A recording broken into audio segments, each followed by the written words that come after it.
मैं हूं आपके साथ अंजलि और आप देख रहे हैं टुडे 9 न्यूज उत्तर प्रदेश। तो चलिए शुरुआत करते हैं आज की प्रमुख खबर से। खबर उत्तर प्रदेश के बलिया से है। बलिया में योगी राज में भूमाफियाओं के हौसले बुलंद, फर्जी तरीके से जमीन रजिस्ट्री कराने का मामला। बलिया के गोपाल ITI के प्रबंधक सहित उनके भाई पर लगा आरोप। स्थगन आदेश के बावजूद जमीन कब्जा करने का मामला। पीड़ित पति पत्नी पहुंचे DM दरबार।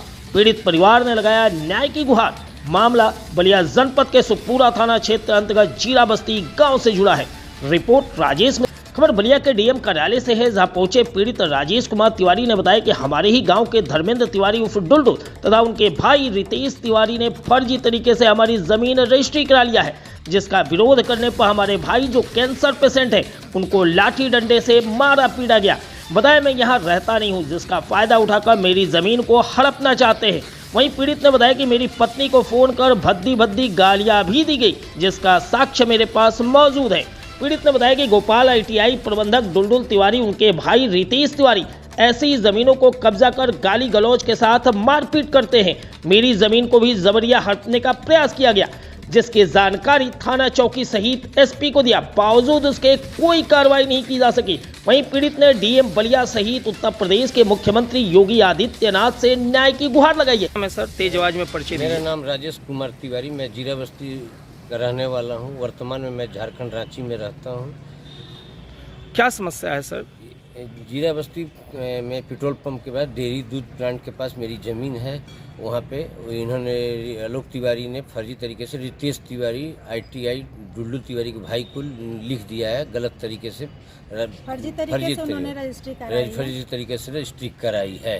कब कराया है सर? 2018 में इन्होंने रजिस्ट्री कराई है।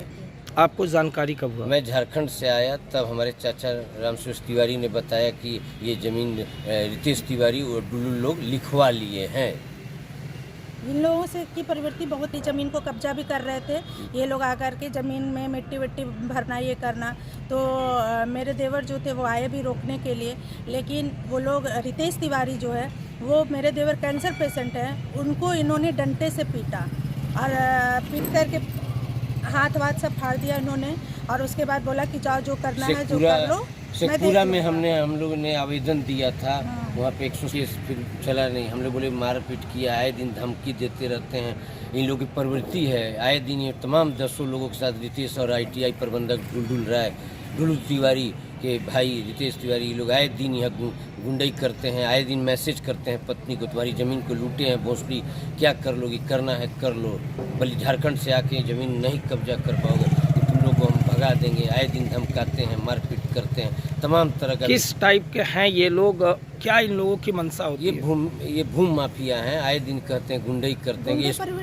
SP और इंस्पेक्टर से पूरा SO को हमने सब पॉकेट में हम लोग लेकर चलते हैं। ये लोग आए दिन तमाम बातें कहते रहते हैं और धमकाते हैं और मैसेज करते हैं, तमाम तरह की ये गुंडई भाषा। जब आपको जानकारी हुआ तो फिर आपने क्या किया?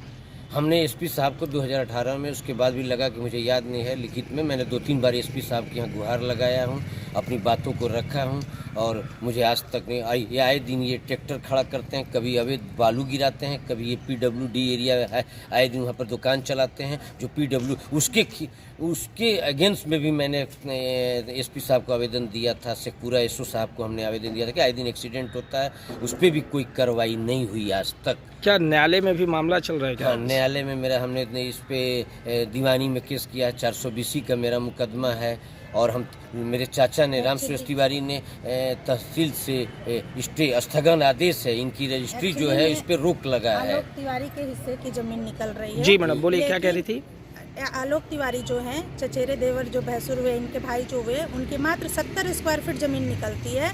लेकिन वो 70 स्क्वायर फीट भी वो अपने दिशा में ना बेच करके मेरे दिशा में आकर के उन्होंने कितना बेचा है? 985 स्क्वायर फीट उन्होंने सेल किया, जो यहीं पे फर्जी है। और ये जो ये 9 स्क्वायर फीट ज़मीन लिखा है उसकी शेष ज़मीन आलोक तिवारी में घटा है, वो हमारे हिस्से में नहीं। और इसी बीच न्यायालय का भी आदेश आ गया। 176 हमारे चाचा ने किया था, उसकी जजमेंट भी आ गई। 11 फीट रोड के उस तरफ में हमारे 5 चाचेरे चाचा लोग हैं, इधर में ये टीवीएस शोरूम में चाचा ने 36 फीट में बनाया, 36 फीट में हमारी ज़मीन है। उसी 11 फीट रास्ते से 20 फीट ज़मीन 44 फर्जी तरीके से रितेश ने आए दिन गुंडई के बल पे इन्होंने ज़मीन को अवैध लिखवा लिया। जैसा आपने बताया कि न्यायालय में भी मामला चल रहा है, आपने 19-20 के तहत मुकदमा भी दर्ज कराया है, क्या कार्रवाई हुई है अभी तक इस पे स्थगित कोई कार्रवाई नहीं हुई है। और 420 का हमने अभी हाल में हमने डायरेक्शन की कॉपी आई है, मैंने लगाया है, उस पर जजमेंट अभी है, हाई कोर्ट में दीवानी पे ये केस चल रहा है। क्या चाहते हैं आप?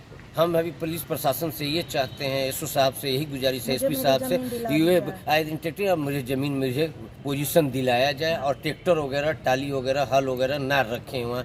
उनकी मंशा हुए मेरी ज़मीन अवैध कब्जा करने की है।